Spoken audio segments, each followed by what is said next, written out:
Betsy Dillard Stroud, and this is pouring day. Let me tell you a little bit about this exercise. It's an exercise I developed when I was commissioned to do a painting for the World Bridge Champion in 1989. That's how long I've been playing with this exercise. And it's messy, but it's fun, and it teaches you a lot about creating design, color diffusions, and just how to let go and have a blast. I'm gonna start with this bright yellow, and I'm just gonna pour it. Yes! Saving a little bit in case I need it. Ah, gorgeous.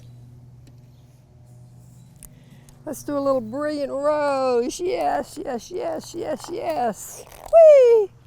So I'm going to be painting this area here.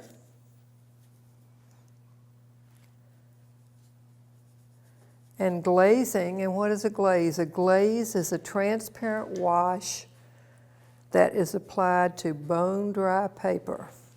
Now some people talk about wet glazing. Ain't no such thing.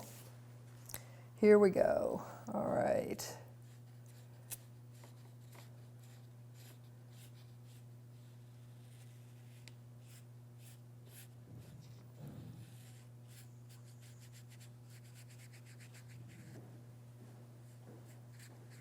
Because I've got to bring this painting together. We've got chaos, and we want to bring it to order.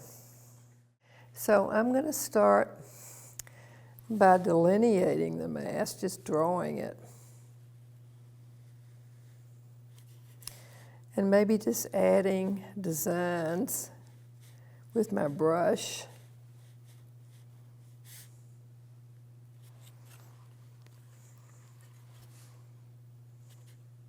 This is like a headpiece to the mask. And actually the watercolor formed this shape. And I just fell in love with it once I figured out what to do with it. So that's kind of cool. And then perhaps I will actually come in here and paint this with the peacock blue. Light. See, that's a dark and a glaze, but this is very light over white paper. So now I hope you can see the painting begin to really take shape.